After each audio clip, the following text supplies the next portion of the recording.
Welcome to Talking Mopars, episode number 127.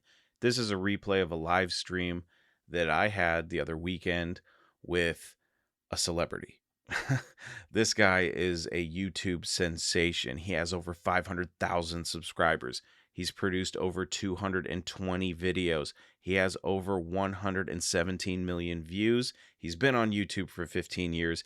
His name is Dylan McCool, and he was my guest on a Sunday afternoon live session of Talking Mopars, and I can't wait for you guys to hear this episode. So, without further ado, if you are a Mopar enthusiast, then you are in the right place. Don't go anywhere. You're tuned into the best Mopar enthusiast-driven podcast on planet Earth, and I'm your host, Chris Albrecht, better known as the Mopar Hunter, and this is Talking Mopars Live.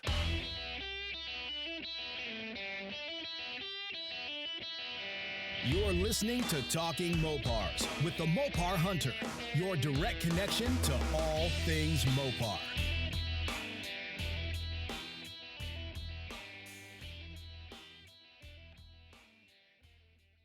Before we get into the juicy meat of this episode, I have to ask you guys a question. Is your Mopar protected? Whether it's sitting outside in the elements or inside the safe confines of your man cave, it's important to keep your Mopar protected. That's why I'm excited to announce that I'm now affiliated with a company offering an amazing solution for vehicle protection.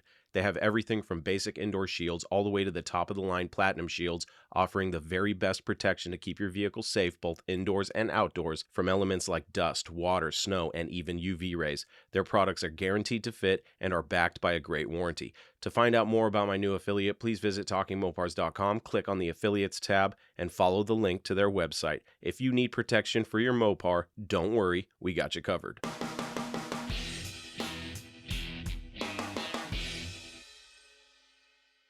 Dylan, can you hear me?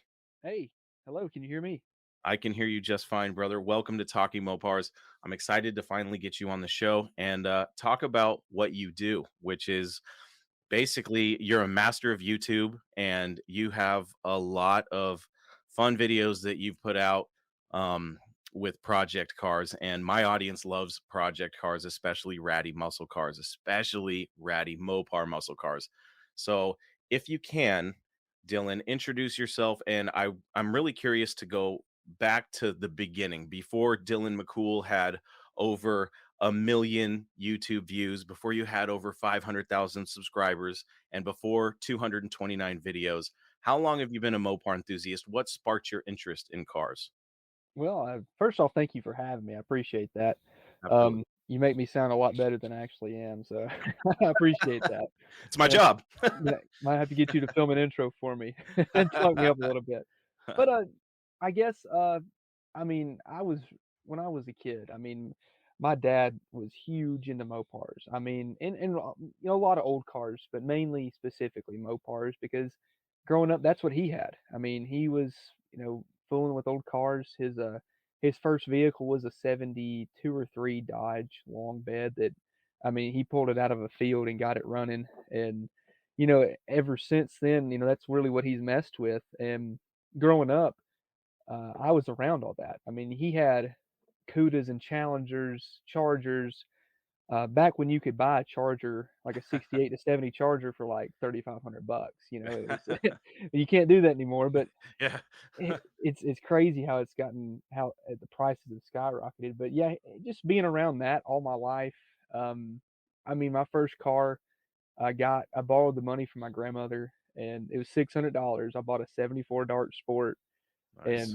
and just being like I paid her back over like working in her yard, and it taught me a lot about how to work for what you want, and it'll humble you real quick. But just throwing together a car with used parts, just having like whatever you had, is what you used.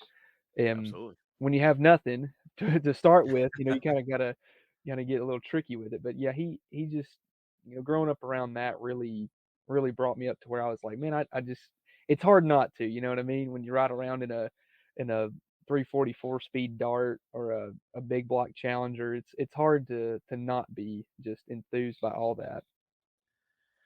Absolutely, man. Now, at what point in your history were you like, I'm going to start a YouTube channel? Was the goal to get really big, or was it kind of like a hobby at first? Because it seems like you're on your way. I don't know if you have a day job or if YouTube is your full-time job. If it's not, I definitely see YouTube becoming something full-time for you in the very near future.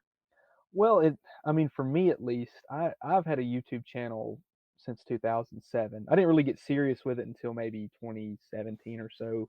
Okay. But I mean, back when I was a kid, like, used to, you could, like, just you didn't have, like, you had to, like, find the family computer and search up a picture of a Challenger or something. Yeah.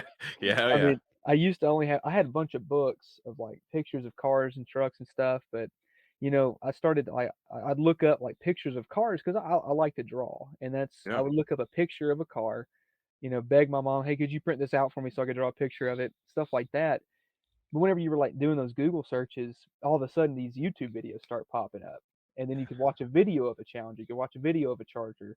So I thought that was cool, and growing up, I mean, I still am, but I've just always been obsessed with any kind of, like, car chase with an old car in it.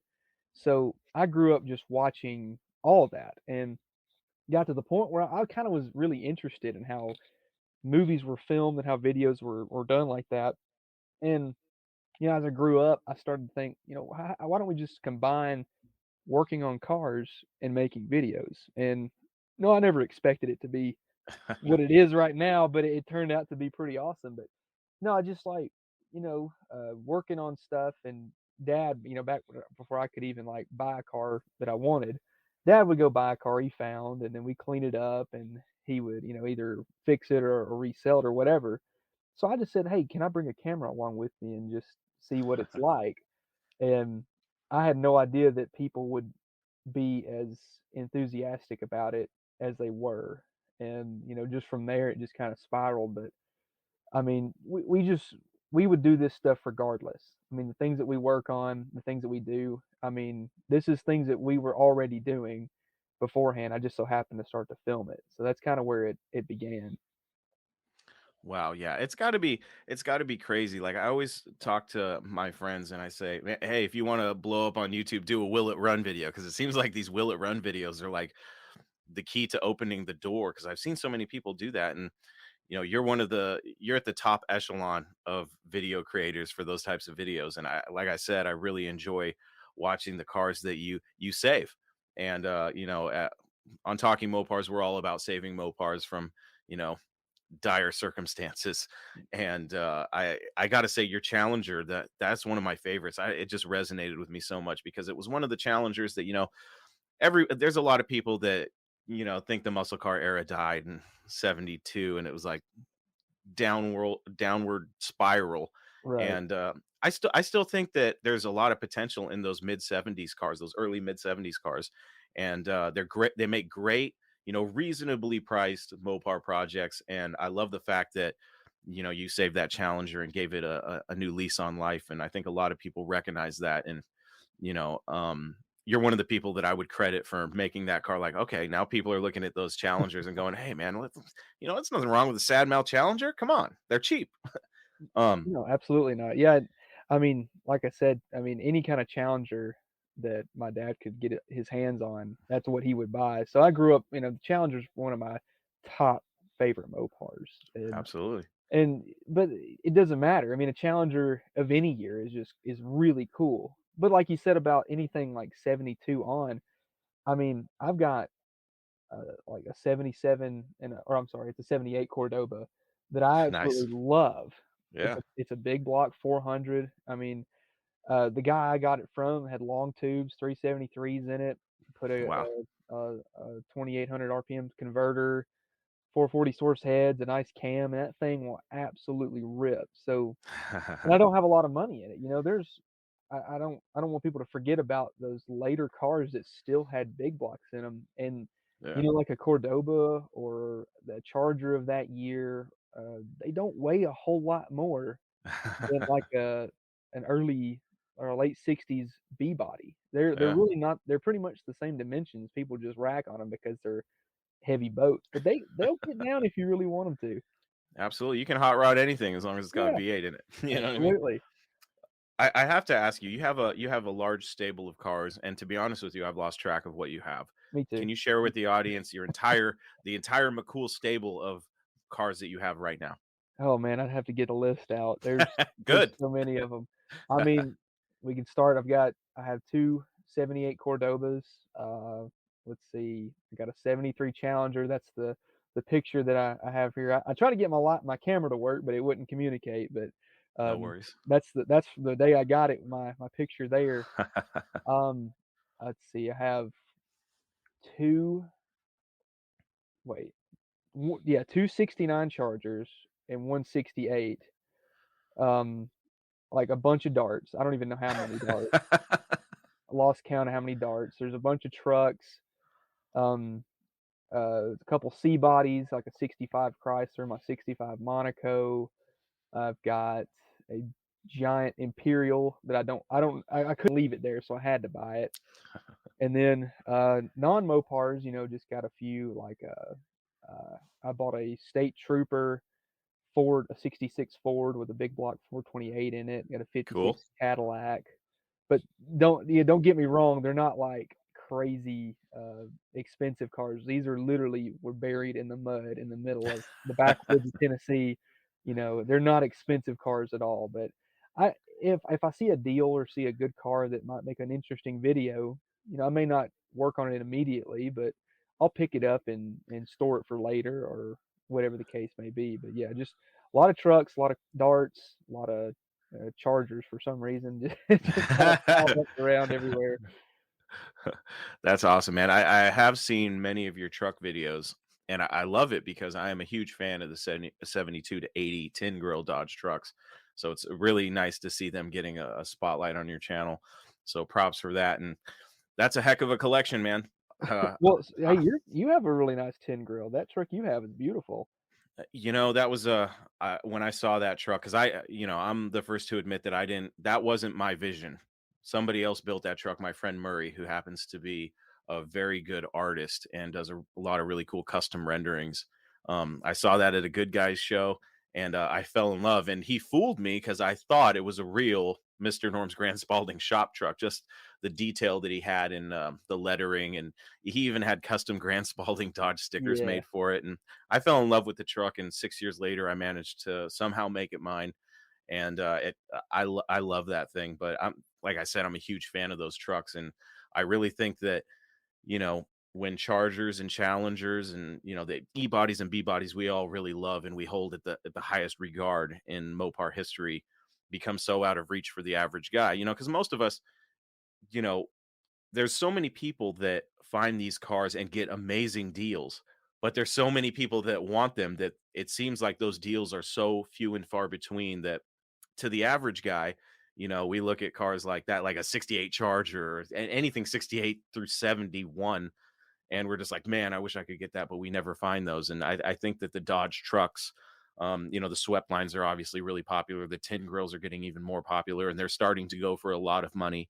And then we're going to get into the first gen Rams that are going to start getting really popular. And I've said that, as far as car culture, you got the C10 world is huge, and now they're starting to really dig deep into the OBS, the old body styles, so the late 80s and 90s Chevy trucks. I really think that the first gen Rams um, are headed in the same direction as the C10 movement, and I really see the second gen Rams really following up with that because those can still be found for decent prices. And a lot of them, a majority of them, I would say, have the 5.2. They got the 318s, and then if you get lucky and you find one with the 360, then you're good to go. Fun little hot rod truck. So I love when people spotlight trucks as well, and it's always fun to see them get pulled out of the weeds and get running. So I really enjoyed those videos.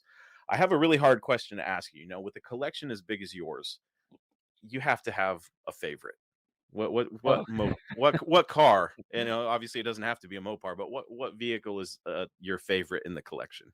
man, every time I get asked this question, it's always like, if you ask, like, your parents to pick a favorite child between you and your Sure. sibling or something like that. I mean, it kinda sways sometimes, it just depends on which one's running the best. I think that Probably maybe I'd have to split it between 2 because one, I still have my first car. I Oh, still have cool. I sold it, and, let's see, I sold it when I was 17. That would've What year was that? That would have been 2013, and when I think it was probably 2018 or 2019. The guy I sold it to messaged me on Facebook telling me he still had it, because I saved his number Wow. just in case I ever Yeah. got to the point where I could buy it back, because Sure. I had to sell it, being a broke high schooler, I wanted to, make a little money, but I didn't think about it at the time. I guess I'd have to split it between that car and my blue '72 Dart, just because I took a lot of parts off of my first car to make that, like, I took the entire cross member and front suspension, rear suspension, some interior parts. I stole a lot of stuff off that '74 Dart Sport to make my '72 finally run. So it's kind of like they're both the same car. They've kind of like they shared so many parts. So if I really had to pick just one to keep, it would probably be one of those. That's awesome, especially coming from a guy like I have a really good friend. His name's Johnny Mopar. A lot of people know him. He has a lot of Chargers, and he has an A body that he loves the A body too. But the Chargers are held in such high regard, and it's really funny to me that you have you know some of the greatest Chargers ever made, and you choose an A body or two A bodies. That's awesome. I respect that. I think that's awesome. And hey, much respect to you for keeping the number of the guy you sold your car to, because we hear so many stories about the ones that get away, and while you let yours go you got it back. That's a great story to hear. Um i i do know that you're a fan of demons, Yes. and when we were in Georgia, I was looking at the demon that they had, and when you showed up I was like, oh man, he's because I really want that demon. I'm just not sure I can make it happen at this point. But I was like, oh, he for sure is going to get this demon. I was hoping that you were going to get it so I didn't have to, because that's a Right. lot of money to ship back. I live in Washington State, and it's going to be a lot of money to ship it. So I was like, oh man, that's going to be rough. How hard are you looking for a demon right now? So, it goes way back. It goes way back. It actually goes in because of my '72 Swinger. I wanted a twin to that car Okay. just with the Dart Sport Demon Duster body style, and being that I had, my first car being that '74 Dart Sport, I wanted to have, a Demon that kinda matched my '72, and I found a perfect, absolutely perfect '72 Demon. It was petty blue, black, stripes, had the dual snorkel, black, stripes on the hood and everything, blue interior, 340 automatic car, Ooh, perfect driver, had rally wheels, white letters. I mean, and it was ratty. It was an all original car. I mean, absolutely untouched, but it was a good running and driving car. And at the time, this was like, mid 2018. He wanted 7,500 bucks for the car, which okay. is an absolute steal Yeah, right yeah. now. And I messaged the guy. I said, "Hey, I wanna come look at that car and buy it because, I hadn't bought my charger yet, hadn't bought anything yet, and I really, really wanted this car." And the day I was supposed to go look at it, he said, "You know what? My wife talked me into keeping it." I'm like, Oh. when does anybody's wife ever talk them into keeping the car? That was a shocker to me. So, uh, he ended up keeping the car, and I found the car probably maybe a year or 2 later for sale again by him, and he had, like, gone through the engine and stuff, cleaned up a few things, and then he wanted 12.5, or no, he wanted 10.5 for it, I'm sorry. It sold fast. It went yeah. very fast because it's a good looking car. Then I found it again a year later for 12.5, and I'm like, "Man, I can't just get this car." But, um, I mean, I've been wanting one for a while just because of the way the '72 grill is my favorite out of that early A body because Yeah. it's that 1 year only grill. It's a clean lines. It's just very, very minimalist. It doesn't have a lot going on, and I like that. And I'm sure I don't know if you had seen the video about me getting scammed out of a Demon. I saw it's been a while since I watched that one. Um, tell the folks about that, 'cause, I know I've been scammed, and I know a lot of people have been led on by these ads, so, go ahead and fill people in on that story. So before I tell the story, just know that when you find that your dream car or one of your dream cars, a lot of your common sense kind of gets thrown out the window. Oh, yeah. Or- So you kind of get, you get that the blinders just go up. You immediately just don't see all these big red flags telling you, hey, maybe don't do this. So I found this car on Facebook. And it was a 72. No, I'm sorry. I think it was a 71 Demon. It was a V8 car, 3 speed. It was white, and yeah, John Wilburn already knows about the Western Sizzling part. So I had I saw the car, and he was asking like 1,800 bucks for it, I think, or something really stupidly low. And I thought it was like, because the guy, I was like, there's no way. So I asked him, I said, could you call me and talk to me about it? And he did. We talked on the phone. This guy literally had a conversation with me and told me things about the car that only somebody who had a demon would know about. Like, he knew specifics about it. He said, "I'll be honest with you, I'm a Chevy guy. I bought this car and just really want to get out of it." I'm like, "Okay, that makes sense. That makes sense." He that's why he's probably priced so cheap. So we arrange a time to meet. It's like 4 hours away, and we get loaded up and everything. And then I kept asking him for pictures of under the hood, inside the car, and he's like, "Yeah, yeah, I'll send you those." Mm. And he's like, "If you wanna go ahead and put a down payment on it, I'll go ahead and do that." And I said, "Yeah, that's fine, that's fine." So I PayPal'd him. I think he dropped the price to 1,500 bucks. I said, "Yeah, I'll PayPal you that." God. Or actually, I gave him half, and he said, "If you wanna go ahead and give me the other half, because I have some," I think he said he had, like, some housework to do. I'm like, "Okay, yeah, you seem like a nice enough guy." Red flags everywhere. He never sent me a picture of the VIN. I asked for that multiple times, and that was, to my stupidity, after I'd already paid him. And then he just ghosted me. Didn't say a word. And I'm going with a friend of mine to take this drive, and he says he's the kind that, like, he's my best friend, but he's the kind that, like, he'll egg you on to get you to do something, but then when things go wrong, he's like, "I don't know. It wasn't my fault." Oh, man. But but he kept wanting. He said, "Let's just go. Let's just go. Let's just do it." I said, "I think it's a scam, but I'll go." So we get about an hour or so out of town, and the dude just won't message us back. So again, like John Wilburn said down here, we stopped at a Western Sizzling off the interstate, and he starts asking around. My buddy does. He said he knows some people who live in the town that we're going to. He says, does anybody know this name, or if he's legit, or if anybody could check out on a car?"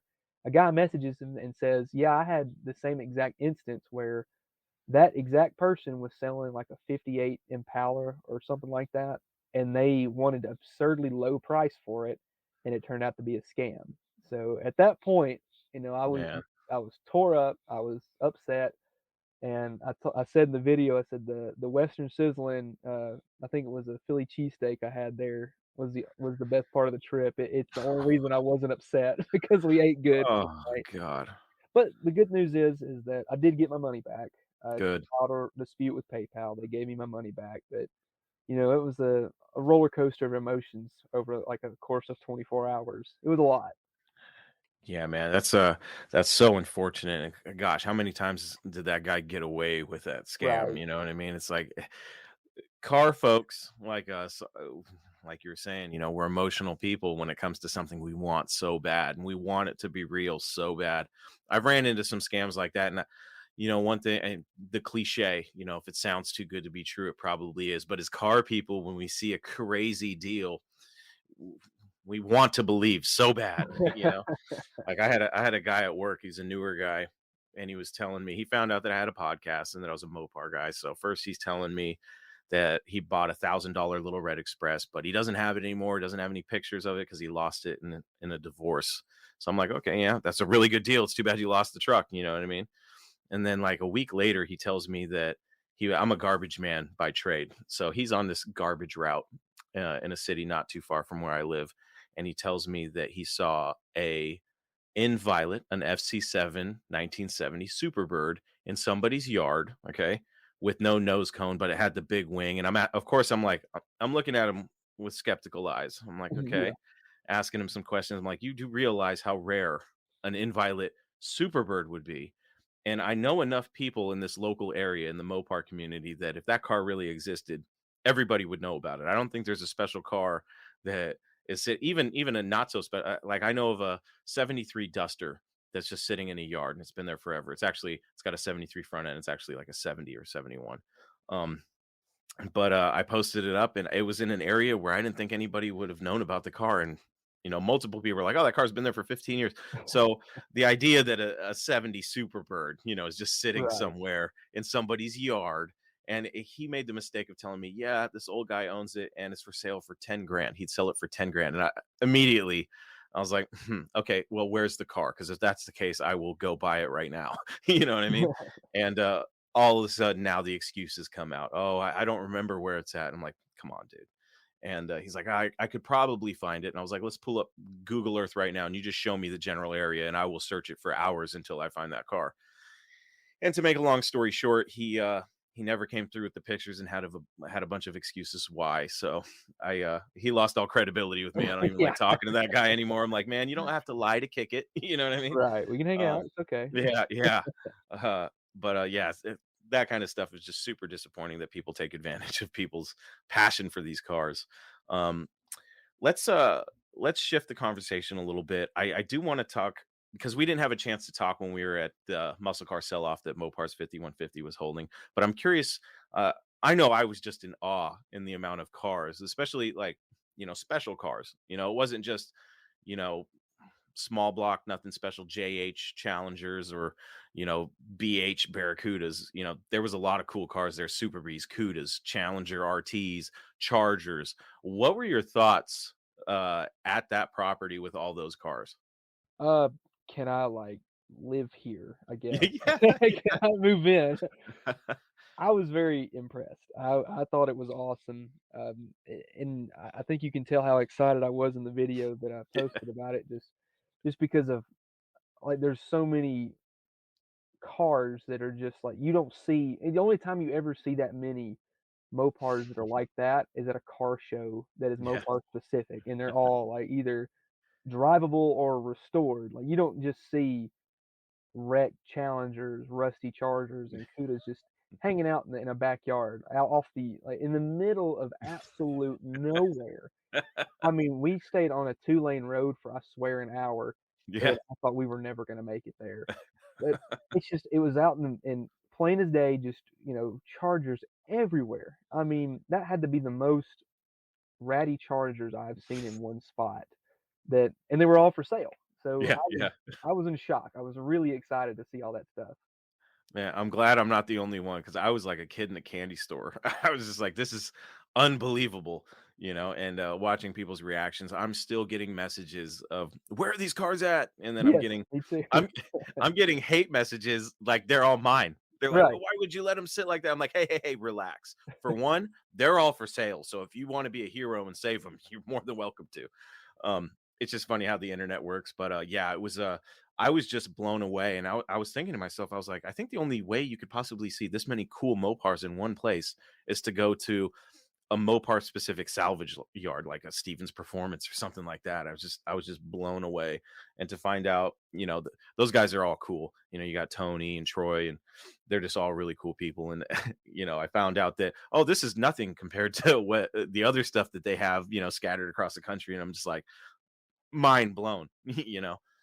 But I had to ask you what your opinion was on that because even recording the videos that I was just thinking to myself, God, I probably sound like a dork right now because I'm just gushing over all these ratty cars. And, I said the same thing that you just said. It was like, I've never seen so many ratty Chargers in one place. It was amazing.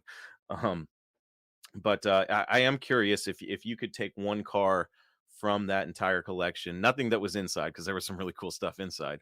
One project car from the outside of that collection, which one would it be?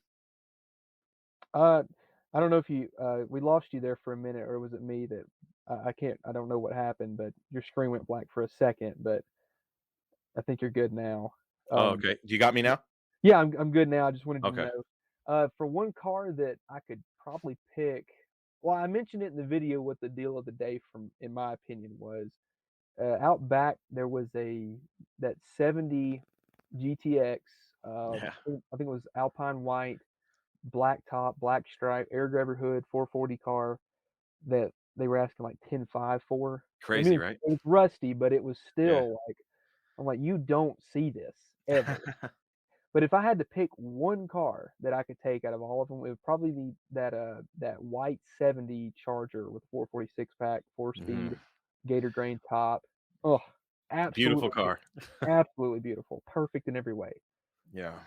Those gator grain tops, there's just something about that gator grain that gets Yes, me every time. yes. I mean, Yeah. the 70 Charger is it's not my favorite of the 3 Mhm. years, but I gotta say that it's hard to beat when you see it in just something so immaculate and Yeah. with black interior. Man, it's beautiful. 'Cause Yeah. there's a local 70 Charger. I can't remember if it's a 446 pack or not, but it is a big block car. It's an RT. It's black with, burnt orange interior, Ooh. and you wanna talk about beautiful. Every time I Yeah. see it, I just drool all over it. So it's those weird color combos are probably my favorite. Dylan, you sound like the type of guy like me where, your videos speak for themselves. When you see these cars and trucks just sitting in a field, rotting away, so to speak, um, do you see them like I do, where you don't see them in their current state, but you kind of see what they could be, once cleaned up? That's the vibe I get from you, especially with the Challenger. Once you started cleaning that thing up, I was like, wow, it's cleaning up really nice. Well, I'll tell you, it's actually a funny story. I almost did not buy that Challenger Oh, really? because I thought that it was too far gone. Believe it or not, I thought, "Man, this thing needs a lot more work than I thought it would." And my dad looked at me, he said, "If you do not buy this car, I'm buying it. We're not leaving here with a manual transmission Challenger sitting in a field." I said, Yeah. "You know what? Okay, fine." So I bought it. But yeah, you're right. I mean, it's hard. I think that's kind of where a lot of the disconnect is for some folks because they don't see what the car could be. Yeah, it takes a lot of work to get to that point, but with just like a couple weekends of work and enjoying the car, you can really have a lot of fun and make something out of nothing. Like, for instance, my 72 D100, it's affectionately named Rump. Old state truck, I'd assume. It had zero options, 318 two barrel, 3-speed manual. It was on the column, but they put a floor shift in it. They literally built a floor hump out of a piece of roofing tin. It Oh, was wow. bad. It was bad. But it was sitting in a junkyard, and as soon as I saw it, I said, "I have to have this truck. It is absolutely beautiful." And, I took it home and, it's one of the best running trucks that I have. I mean, it is an absolute pile because of the wiring.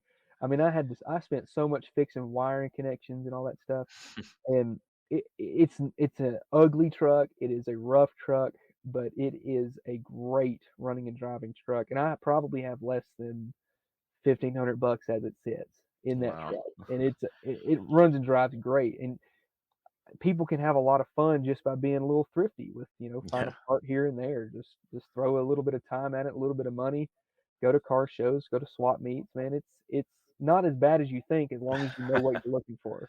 Yeah, absolutely. I am curious.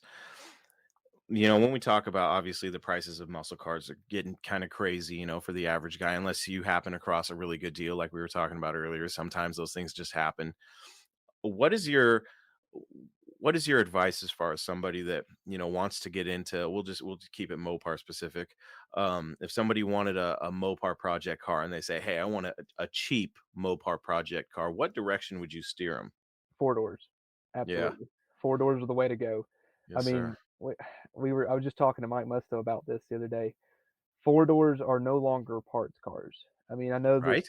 maybe the older generation has a sentiment towards that being true, but it's gotten to the point where Dusters and two-door darts are starting to get, expensive. Like, Crazy. it's hard to find a good priced A body now, Yeah. but any kind of four-door B body, A body, C body, no matter what it is, a four-door is great. I mean, it's an awesome option. So, and the thing is about the four doors is that they have everything. for the most part, that a two-door has. I mean, Yeah. or they can at least, like, you can put a big block in a four-door Dart just as much as you can a two-door Dart. So that's kinda where I'm at is, if you really wanted to get into a good, cheap starter, either a four-door or, um, certain trucks. Like you were saying earlier, you can still find an affordable truck. The sweat lines are starting to get a little bit high, Yeah. but 10 grills and, like, the 1st gen, they're starting to get, they're a little bit easier to find, I would think. But, I mean, heck, even a long bed, Yeah. there you can find those everywhere, everywhere. Yeah, absolutely. I love when I'm surfing the internet for project vehicles for sale, and I see someone that I know is not a Mopar enthusiast that has a tin grill because they're always dirt cheap. The problem is you've got guys like us out there that know what they are, and they're gone like that. Same thing with the sedans. Gosh, was it last year or the year before? I ran across a '69 Coronet sedan for $2,000. It was crazy. It was F8 green with blue interior, all Oh, original. I've never seen wow. anything like that before. 318 car, but it was so straight and for 2 grand. And of course, I'm stupid. I was like, nobody's gonna want this thing. It's the ugliest thing I've ever seen, and I loved it. And man, sure as heck, I called the guy and he's like, "I already got a lineup of people. If it's not sold, then I'll let you know." And I was like, "Oh, it'll be sold," Yeah, because that's when you know it's too late. If he's like, yeah, yeah, "Yeah, I'll let you know," it's like, "No, it's yeah. over." And then I got smart and I was like, "Of course, I'm not the only guy cruising local Facebook Marketplace ads. I know that every diehard Mopar enthusiast does the same thing that I do, and that's why there's always a lineup with these cars. So I always say, if you're not first, you're last in this game. Yes, Um, or absolutely. or you got to know people. Thankfully, I know some people, but I know there. I mean, I imagine that you get hit up a lot with leads to cars, right? Oh, yeah, absolutely. I Yeah, mean, I wish that a lot of them I mean, as a car guy in general, not even specifically Mopars, but car guys in general, we wanna save them all. We wanna yeah, be yeah, able to rescue every single one of them, but it's to the point where, you can't. Sometimes you can't, and I just yesterday, I got an email, about an AMC that was all the way in Denver, Colorado, which is, like a 16, 17-hour drive for me. I'd love it. I think it would be great, but, sometimes you just gotta think realistically about what you mm, can and can't do. But yeah, I get a bunch of leads, and I appreciate all of them. I love to yeah. I mean, I got one guy that I've been messaging him for years on Instagram, and he'll send every now and then he'll just send me a demon or a truck deal. I was like, "Yeah, that's a good deal. I should go look at that." And he's actually I forgot, he's the one who sent me the demon that I got scammed on. Oh no.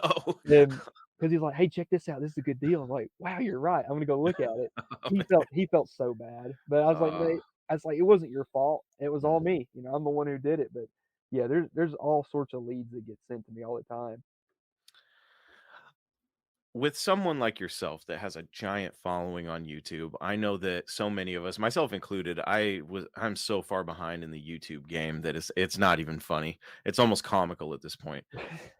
I uh I know that there's gonna be people and myself included that want to know, some tips and tricks for growing a YouTube channel, man. Give us your best tips and tricks and just some advice that you have for somebody who wants to, maybe not be the next Dylan McCool, but they want to grow a following and maybe possibly monetize in the future. What kind of advice would you give to somebody like that?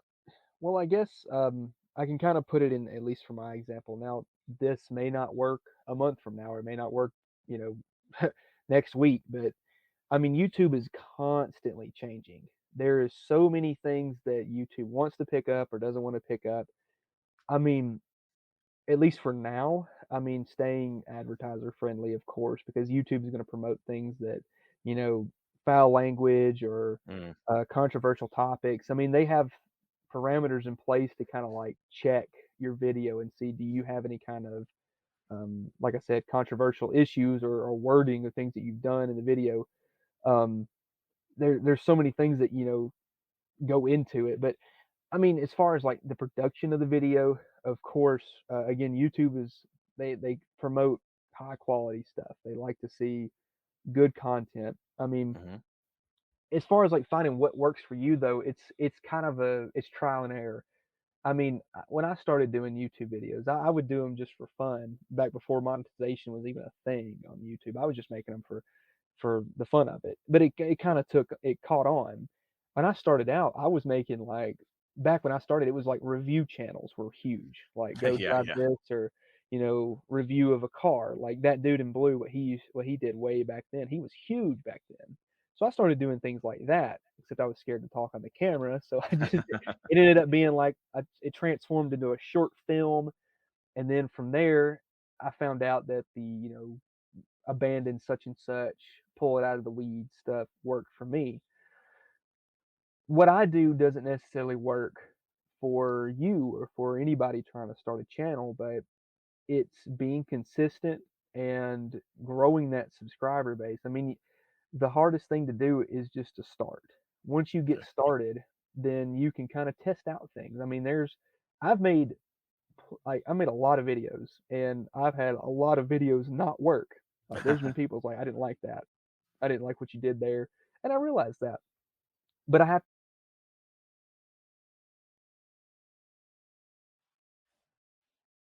your Uh-oh. comment. Uh-oh. Oh, there you go. There you go. We lost you for a second. Go ahead. Okay. I lost you too. I was like, is it something on my end? I don't know what happened.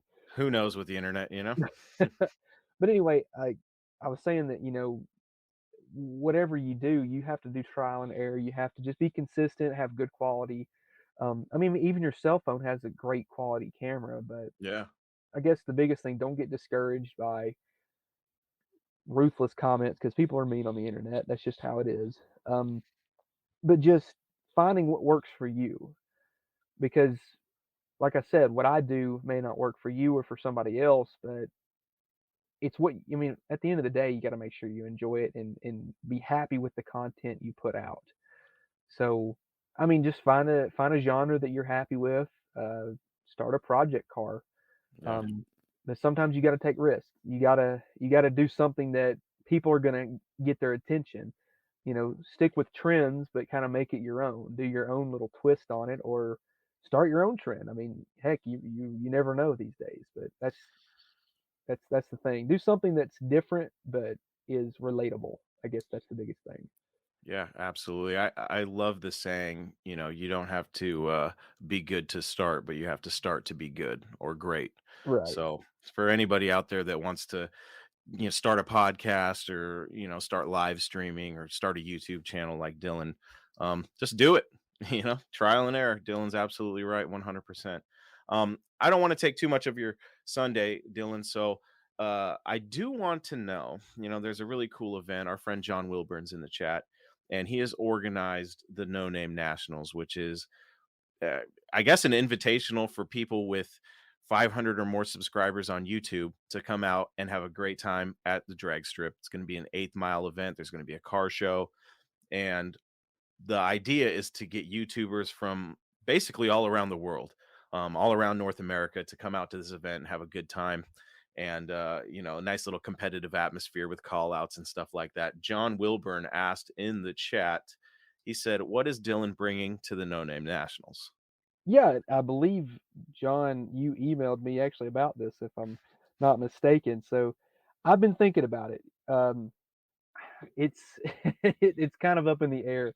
I mean, it's either do I go all out and throw a Hemi something swapped vehicle out, or believe it or not, I have considered taking my little Mustang 2 out there just Yeah. because if it blows up, what's it matter? So I'm kind of on the fence. I mean, I've talked about me and a buddy of mine, Kevin from Junkyard Digs, doing something together. We're just kind of in the works for it if we go. Um, but yeah, we're really. I'd love to go. Even if I don't throw something together, I would love to be there with something. So maybe Mustang, heck, maybe Challenger, maybe like I said, throw together some rowdy big block Yeah. or rowdy Hemi swap something. Just do something like that. But yeah, I don't know yet. Dylan doesn't even know yet. So So you haven't been called out or anything yet, huh? yeah, actually, I spoke with Austin Griggs over at Ratty Muscle Cars. Oh yeah? he wants to do some kind of, race. He still doesn't know what he's bringing either, I don't think, but, yeah, we talked about doing something there. Uh, yeah, just, and I just wanna go just to see if I can beat my own time, I reckon. Just, Yeah, sure. you know, it's fun. That's what I like about that event, at least, is there's no stakes to it. You go and run what you brung and Yeah, break it if it does, and who cares? So, that I really wanna be at events like that. I love drag racing. I've never done it a whole lot. I don't have a ton of experience on an sure. actual track, but it's so addicting. Like, Yeah, it's insanely addicting. The first time I ever went was in my blue '74 D100, cool. and I was terrified, absolutely terrified, because I'm like, "Well, how do I line up? How do I do this? I watched it on TV, but how do you do it?" You know? But after that, I was like, "I can't stop. I can't not go back and try to beat your own time and try to do this or that." And it's so fun. But another thing too is that you don't have to have a fast car to have fun going down the drag strip. Absolutely not, man. I mean, that little Mustang I have is not a rocket ship. Well, it wasn't when I took it drag racing. It's pretty fun now, but like I said, you it ran I think like a 10.8 in the 8th mile. Not very fast, but it is Sure. a blast to drive. It's so much fun. Absolutely. I do have a couple more questions for you. Sure. I'm curious what your opinion is on modern muscle cars. Do you like the modern Mopars and stuff that are currently out there? Yeah, yeah, I have Yeah. nothing I mean, I'm not a purist by any means, like, Sure. I'm not the one that's mad that they made the Charger into a four-door. uh, I get it because Yeah. you gotta have a four-door that can, do burnouts and haul the family around. Sure. No, I'm a big fan of them, and especially with, like, Gen 3 Hemi anything. That's Mm, my favorite thing about them is the technology associated with the modern muscle. I mean, because think about what it's done for the hobby. I yeah. feel like especially I mean, you were at Mo Party, just looking at Hmm. what the things that Holly has done for, Gen 3 Hemi swaps. I mean, nobody was specializing well, there were some smaller companies, but nobody has specialized in this on such a grand scale compared Yeah. to what Holly's doing. I mean, they come out with stuff every single day. I mean, and I think they're gonna start driving up the prices of these 10-girl trucks, man. The Yeah. Hemi swap stuff, it's hard not to just wanna Hemi swap everything, but Yeah.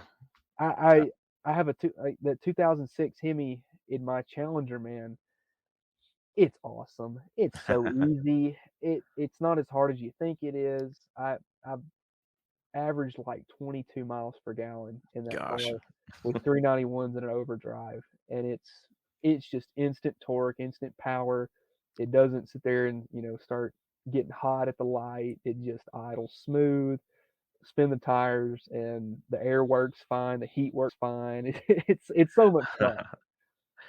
For folks that have never I personally have never swapped a Gen 3 Hemi in anything. I do have Gen 3 in the garage that I want to put in the Mr. Norm truck. I am curious, and I'm sure some other people are curious, how hard and how difficult is it to swap a Gen 3 into a classic Mopar? Well, I'll put it this way, I have never dealt with anything fuel injected before I did mine. The only Hmm. thing I'd ever messed with was carburetors and distributors. I was terrified when I first started. Um, but as far as like it's specifically for your truck, I mean, Holly makes Yeah. everything you need for that truck, Yeah. literally everything. And a good set of conversion mounts, the right oil pan, and if you can use the factory harness. I didn't because, well, just for a couple of reasons, just for the tunability of it, and you got to use the original gas pedal because it's drive by wire instead of a cable driven. I didn't really care for all that. I liked it Hmm. to be. I wanted mine to be as simple and basic as possible, but I would put it on par besides, like, figuring out, making sure your sensors and your wiring is correct. I'd put it on par as going from a small block to a big block because, you Awesome. gotta have conversion mounts, gotta have the right transmission, gotta have the right this or that. But I mean, when it's all said and done, I mean, there's a steep learning curve right at the beginning of it all. Like, you gotta know which pulley system you have, which timing cover you have, which alternator you're using, what is it pre-VVT? Is it VVT cam? Do you Yeah. have MDS? Do you not? There's a lot of things that you have to figure out up front, but as soon as you do, you can talk it just like, talking a small block in a big block. I mean, for your truck specifically, I mean, is yours a small block truck? Yeah, mine's got a 360 in it. So going from the 360 to a Hemi, the Hemi uses the exact same bell housing bolt pattern as Yeah. a small block. So if you didn't want to change anything in your transmission, you could drop that engine in there with the conversion mounts, and you could use it as a carburetor. You could put an intake on it and a carburetor, but if you already have all the fuel injection stuff, it's well worth it. I mean, external pump, if you had to, run a supply and a return with a good regulator, get Yeah. power to it, and Terminator X from Holly, man, it's simple. Like I said, you follow the instructions, plug it in where it's supposed to, and it tells you on the the harness itself where it goes. It's really not as bad as you think. Absolutely. That's exactly the same thing that I've been seeing. And, my thing was always if I did swap a Gen 3 on it, I definitely would have to get one of those nice 4 barrel aluminum intakes and stuff. And then, because with the Gen 3 Hemis, if I'm being honest, unless it's a 6.1 with that beautiful aluminum intake or the Hellcat engine with that gorgeous supercharger on top of it, I really am not a big fan of the plastic intake manifolds visually. But Holly makes that amazing stealth intake, so I've been trying to figure out what direction I really want to go. Um, but they are awesome engines, and I am glad to see, companies like my friends from DIY Hemi that do all the wiring stuff, and companies like Holly. When the big companies start getting involved, that they wouldn't do that unless they saw a trend developing, and that makes me excited because I know that Dodge is kind of leaning towards the electric stuff, but I really hope that they never stop producing Hemi crane engines because, eventually, thankfully, there's millions of cars that were produced with Hemis, and we're going to be seeing them in the salvage yards. So there should be no shortage of Hemis, but knowing that we can at least still go directly to Mopar and get those crate engines is a very nice thing to know. Um, Before I let you go, I did have a buddy on Facebook reach out to me that said he had a story that involved you. It's Justin Baker. Yeah, Can you tell me this story? yeah, he's actually in the chat, I think. Yeah, yeah, Uh, he is. okay, so back again associated with that first charger I bought. I was doing a live stream on YouTube and I was telling people, "Hey, I'm really wanting a 68 to 70 charger." I had found one in the backyard, like about 10 minutes from where I lived, but the guy wouldn't sell. He didn't want to sell it. Then the demon thing fell through, and I'm doing a live stream just talking, "Hey, I'd love to have a charger." And Justin commented and said, "Hey, I've got a buddy that has a charger for sale if you're interested." And at first when I saw it, I thought, "No, he's just talking, he's not being serious." Then I got to thinking, I was like, "Maybe I should just chase that just for a second. I don't need to, like, not say that that's a legit thing." So I told him, I said, "Email me, and then we'll talk." And sure enough, he did, and sent me all these pictures of this '69 Charger that was sitting in a field, and it sat since there's a one-owner car, Wow. sat since, like, I think it was, like, 34, 35 years that it had been sitting, and real rusty, real ugly, but it was a perfect patina on it, perfect. All sorts of different colors, the interior was thrashed, and the engine was just, like, all in pieces, but it was running. He's like, "It runs. It'll sit here and run, just not that well." And I said, "What are you asking for?" And he told me, and I was like, "Okay, we might have to commit to this." And I said, "Do you care to FaceTime me?" And we talked for like an hour, and every single thing that I asked to show, like to see on the car. Oh no, we lost Dylan during the story. Dylan, hopefully we get you back in a second here. I'll have to interrupt the story to make sure we get it all. Um, uh-oh. That's how gotta love the internet, right? My bad. Dylan, you're back. You're back, Oh, dude. sorry, I Go don't know what's happened. That was weird. Yeah, that was weird. So, you cut I lost you at the point where you were talking about, asking the gentleman to send you, information. Okay. So, yeah, well, we talked and he showed me pictures of the car, and then I asked him if we could FaceTime, and sure enough, we stayed on the phone for about an hour, and everything that I wanted to see, I said, "Can you show me this? Can you show me that?" We walked around that car for the longest time, and, he showed me every single thing I wanted to look at, showed me the inside, showed me any rust he knew about, and sure enough, I was like, "Okay, this is the car, this is the one." Except it was 750 miles from home. So Oh, man. so I was like, "How can we make this happen?" So, got the money together, got everything situated, and I talked to dad, I said, "Listen, there is a charger out in Oklahoma. Do you wanna go with me to get it?" And he's like, "Heck yeah, I wanna go get it." We left on I wanna say we left on a Friday morning, drove I wanna say it was over 12 hours to get there by the time we Wow. got there. Rolled into Oklahoma at, like, midnight, or no, it was, like, 2 in the morning, I wanna say. It was late. Oh, it was late, and I was tired. Got a hotel room, stayed there that night, got up that Saturday morning, and drove to look at the car. And, I was, like, speechless when I saw this car. And the dude I bought it from, he rolls up in a 60, I think it was a '69 Charger, that was his daily driver. Oh, He just wow. it's raining, pouring down rain, and he just slides through the mud and pulls up. He's like, "What's up, man?" I'm like, "This is cool." And so we look around the car, it's a '69 RT, it's not an RT, it's an SE 383, HP, 4-barrel, Nice. 323 gears, power window car, Oh, uh, cool. green on green, and I think it came from the factory with a white top, if I remember. I don't remember exactly, but it was, it was complete. It was really complete, and, we struck up a deal, got the car loaded, and, he's like, "Hey, while you're here, let's go look at all these other chargers." I mean, they had, like, Oh, wreck man. chargers in the back. Wow. He drove me down the road a ways, he's like, "Check out this General Lee, check out this." I mean, there's chargers everywhere, and he's just sending me pictures and showing me stuff. But we left. We probably left around, I wanna say, but it was before lunchtime. We left and drove about 2 hours straight, and it was on a two-lane highway to get back home, and we finally kinda got close to the interstate, and we pulled off, before we hit the interstate, got to a gas station and stopped, and it's literally in the video that this happens, and, um, we noticed how, like, rough the roads were, how Yeah. bouncy everything was. I mean, the car was just shaking. I'm like, "We gotta get back on the interstate at some point."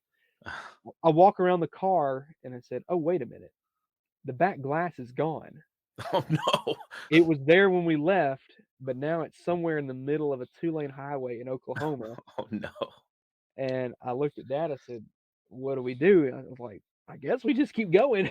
And we looked around for anything else that might fall off the car, and, kinda secured stuff, but we drove the rest of the way home with no back glass in the car. I mean, Gosh. it came a giant thunderstorm. Oh, We no. were racing the rain the entire time. We hit rain what was it? Arkansas, and it Mm. rained straight from through Arkansas until we got into Memphis, and which Memphis is 4 hours from me, but I felt like I was finally home at that point.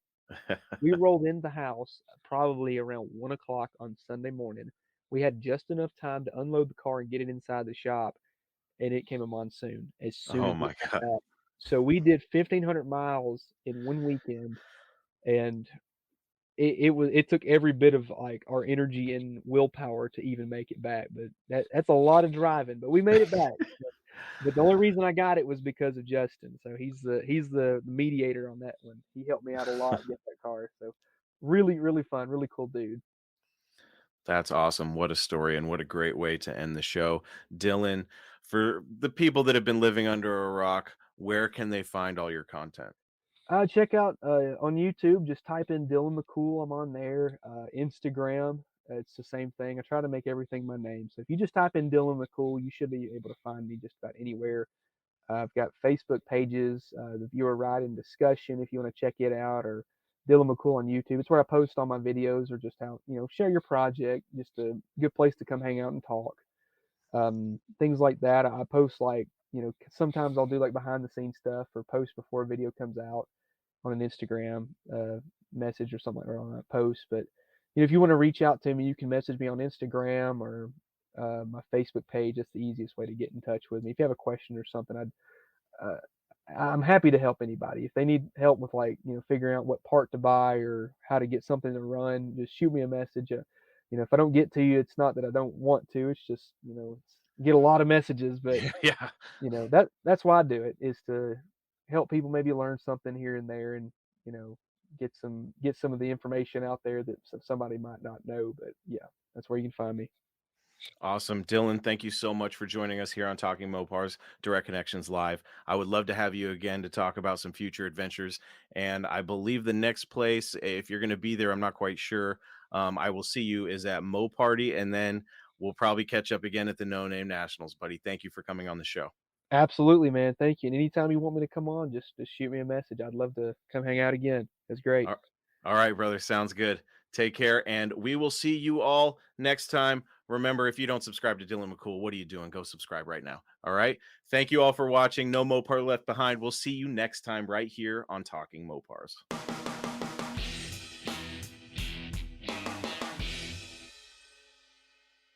If you're a car enthusiast like me, then you'd probably enjoy the same books that I do. I love to gain more knowledge about Mopars and cars in general, and that's where my friends at CarTech Books come in. Since 1993, CarTech has become one of the leading publishers of automotive titles for hardcore enthusiasts, with a plethora of titles available in their catalog.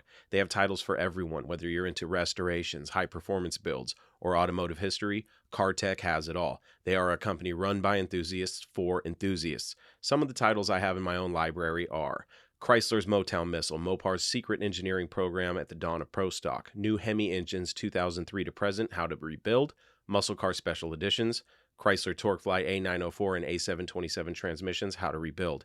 And look, folks, they have much more than that, and so do I. In my library, I also have books on how to vinyl wrap, modifying XJ Jeep Cherokees for back when I had one of those, and modifying the new Wranglers and Gladiators, and many more. So whether you're looking to expand your knowledge or just want something cooler to put on your coffee table, CarTech has the books for you. Visit cartechbooks.com and find some awesome books to add to your collection today.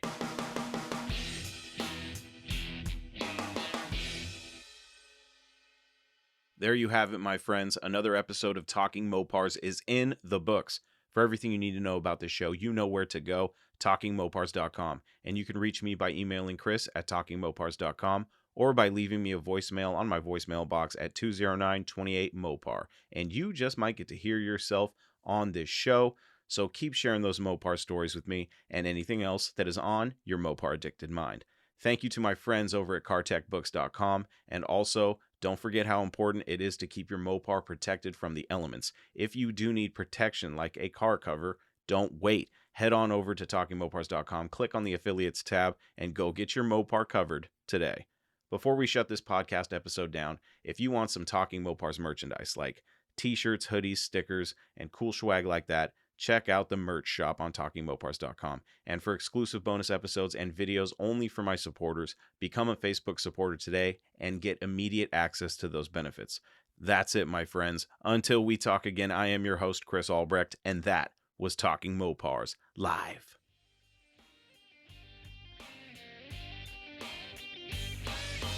Thank you for listening to Talking Mopars, your direct connection to all things Mopar. Until next time, remember, no Mopar left behind.